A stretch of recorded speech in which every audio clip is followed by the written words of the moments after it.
নমস্কার বন্ধুরা, রকি কিচেনের তরফ থেকে সকলকে স্বাগত জানাচ্ছি। আবার একটা রেসিপি আপনাদের মাঝখানে শেয়ার করতে চলেছি, সেটা হলো ভোলা মাছের ঝাল।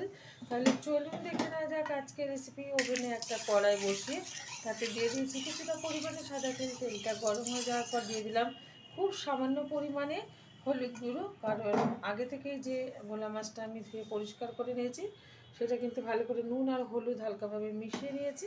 এখন আস্তে আস্তে করে ভোলা মাছগুলো ছেড়ে ভেজে নেব। তো আমি গোটা গোটা ভোলা মাছই আজকে রান্না করবো, আপনারা টুকরো করে নিতে পারেন, কিন্তু তার চেয়ে বড়ো বড়ো সাইজের ভোলা, তো আমি ভোলা মাছটা কাটিনি,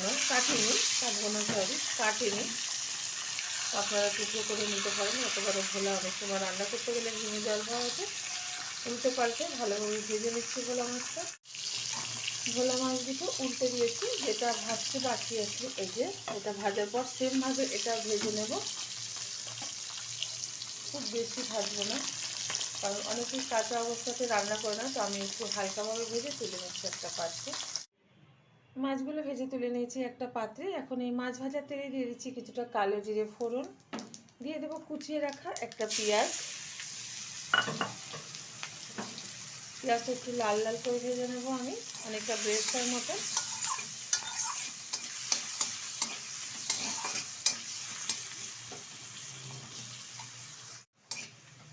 পেঁয়াজটা ব্রেস্তার মতন আমি ভেজে নিয়েছি। এখন এর মধ্যে দিয়ে দেবো অর্ধেক কেটে রাখা টমেটো, একদম পাতলা পাতলা করে কেটে নিয়েছি। টমেটোটা পেঁয়াজের সাথে একটু নাড়িয়ে নিচ্ছি। দিয়ে দেবো 1.5 চামচ লঙ্কার গুঁড়ো। ঝালটা যার যার পছন্দ অনুযায়ী ব্যবহার করবেন, যেহেতু ভোলা মাছের ঝাল রান্না করছি, তো ঝালটা একটু ঝাল ঝাল যেন হয় মাছটা, সেই কারণেই আমি লঙ্কাটা সেরকমভাবে ব্যবহার করলাম।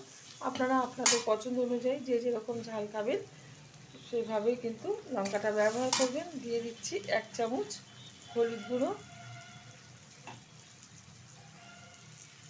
দিয়ে দিচ্ছি স্বাদ মতো লবণ। ভালোভাবে একটু নেড়ে চেড়ে নেব। এখন দিয়ে দেবো পেস্ট করে রাখা সর্ষেটা কিন্তু পেস্ট করার পর ছেঁকে নিয়েছি, আর আমি তো সবসময় ছেঁকেই ব্যবহার করি। আমার এই রেসিপি যদি আপনাদের ভালো লেগে থাকে, আপনারা অবশ্যই আমার চ্যানেলটিকে সাবস্ক্রাইব করবেন, লাইক করবেন, শেয়ার করবেন। আজকে ঠিক যেরকমভাবে ভোলা মাছের ঝাল রান্না করে দেখাচ্ছি, আপনারা অবশ্যই শেয়ার করবেন। আশা করি ভীষণ ভালো লাগবে। এক একজন এক এক রকমভাবে ঝাল করে থাকে, তো আমি আমার স্টাইলে করে দেখালাম।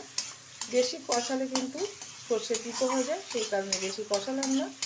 আর যেটুখানি কষালাম ঠিকঠাকভাবে কষানো হয়ে গেছে। দিয়ে দিচ্ছি পরিমাণ মতো জল, খুব অল্প পরিমাণে জলটা ব্যবহার করব।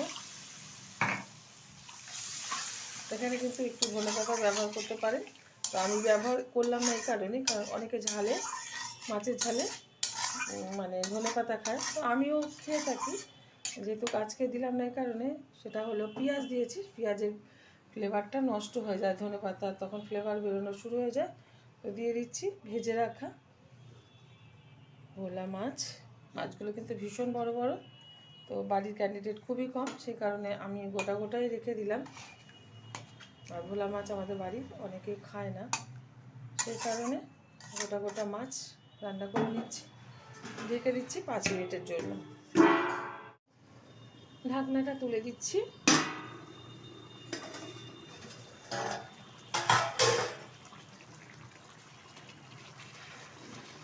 খুব সুন্দরভাবে কিন্তু মাছের ঝালটা হয়ে গেছে। ওভেনটা বন্ধ করে এখন আমি নামিয়ে ঢেলে দেবো একটা পাত্রে। দেখা হবে পরের ভিডিওতে নতুন কোনো রেসিপি নিয়ে। ধন্যবাদ।